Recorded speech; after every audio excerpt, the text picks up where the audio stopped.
We're horrified and heartbroken by yesterday's attacks. But to be clear, we're no longer surprised. No elected official is responsible for every act of hate, but every leader is responsible for helping shape the climate in which we all live. We have to bring the temperature down. We have to change the rhetoric. Well, you better start with your New York City mayor if you want to bring the temperature down, because there's a lot of temperature. The outrage is outpouring over 2 stabbings in New York City, now being investigated as possible hate crimes. Police say a suspect targeted a Jewish man who was leaving a Jewish center, and that he also went after an Asian man. Witnesses say the guy was yelling Allahu Akbar as he was stabbing them. Anti-Semitic attacks are surging in the city, now up by 480% in just the last decade. The major part of that pickup, though, in the last couple of years. And much of the anger over the latest violent incident is directed at Democrat socialist mayor Zohran Mamdani. Critics are calling Mamdani out for taking so long to condemn what we see is on the screen: a precipitous rise in attacks on Jewish citizens. This latest stabbing was reported at 1:30 p.m. In the middle of the day, Mayor Mamdani posted about something else just before 4 p.m. Governor Hochul commented just before 6. Finally, at 6:30, Mamdani released a statement. So he had something else to say about something else, but he didn't get to this until 5 hours later. The criticism doesn't just end there, though. One New York City councilwoman says Mamdani has blood on his hands now. The Anti-Defamation League CEO, even as the assaults continue, Mayor Mamdani persists on demonizing the world's only Jewish state, practically putting a target on our backs. That's a quote. Israel's foreign minister wrote this: months of incitement against the Jewish state, meaning Israel, from Mamdani have helped create a climate in which Jews are targeted. And here's a New York City rabbi.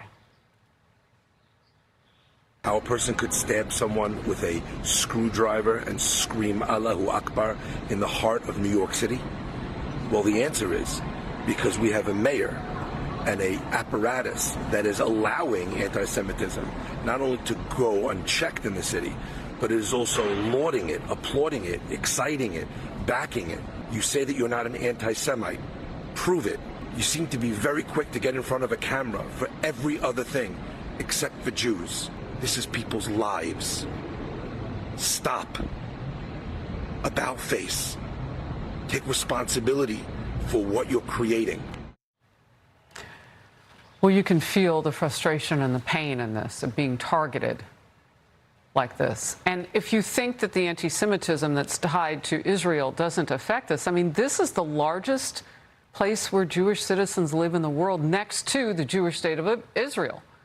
So the two are kind of go one-on-one. My next guest will talk about it, but for now, many also point to Mamdani's repeated attacks on Israel's Prime Minister Benjamin Netanyahu. Just this week, watch.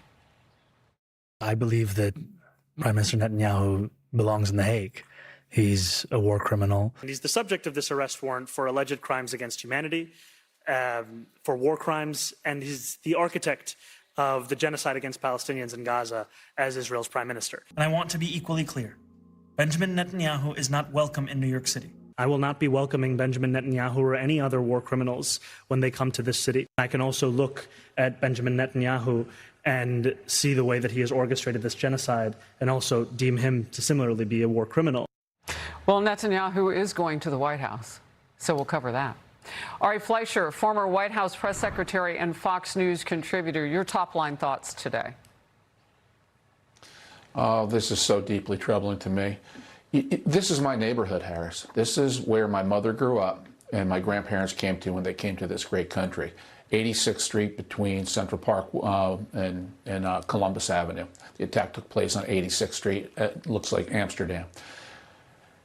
It's inconceivable to me that in a neighborhood like that, this attack could take place. There's a synagogue right there on 86th Street between Amsterdam and Central Park West that I used to attend with my grandfather. And to think you can walk out of a synagogue now and be attacked like that.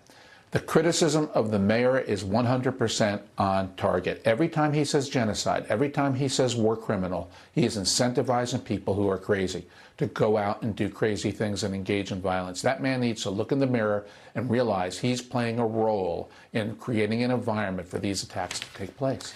Look, I'm going to ask my team to put something up, and it's about the president's son-in-law. Jared Kushner's dad says that he is leaving New York City. Can we show that? I don't want to pay taxes and live in a city with a blatantly anti-Semitic mayor and his anti-Semitic wife, period. I also don't want to live in a city with the people who voted for him. I don't think you can reason with people that celebrate brutality on October 7th and say it was a hoax. That is the father of Jared Kushner, the president's son-in-law. Your reaction? You know, and it's not just him. It's not just people who have multiple houses. I think there are a lot of New Yorkers who are scratching their head and saying, what place do I have in this great city? Is it safe for me? I mean, I can't imagine what it would have been like if my grandfather was alive today for him to walk out of his apartment and there's somebody with a screwdriver there to attack him. I mean, how do you live? How do you be? But here's the bigger picture for Mamdani as a leader. George W. Bush used to say in the Oval Office to me that he was very mindful of the words he used because he knew if he said things that went too far, it could incite bad behavior. He was always conscious as a leader of the implications of what he says. This mayor is conscious of the implications of what he says, knowingly. He uses the words he uses about Jews, about Israel, about Netanyahu on purpose. He needs to stop. He needs to realize he's a young man, a young leader. If he really wants to be a good leader, he has got to be the example in New York City. I don't think he's up to it. I don't think his heart is in it. I don't think he wants that. So New York is going to remain a dangerous place. Well, he must have people surrounding him who are just like him. Because when it takes you 5 hours and you know the rhetoric that Mamdani has been spewing against Benjamin Netanyahu, which furthers the case against Jews in Israel and this country for those who hate. You know, if it takes him 5 hours to do that, his team knew what was going on. Nobody could write a post. Nobody could come out with something to say. It is unbelievable. Ari Fleischer, thank you very much for being here. All he did was put out a tweet. He didn't say anything emotional from the heart or on camera. Oh, you mean like the long video of hate toward Benjamin Netanyahu that came out? That's right. He was on camera for quite some time. That's where his heart is. Ari Fleischer. Be sure to like and subscribe for all the Fox News latest on YouTube and catch full shows streaming now on Fox One.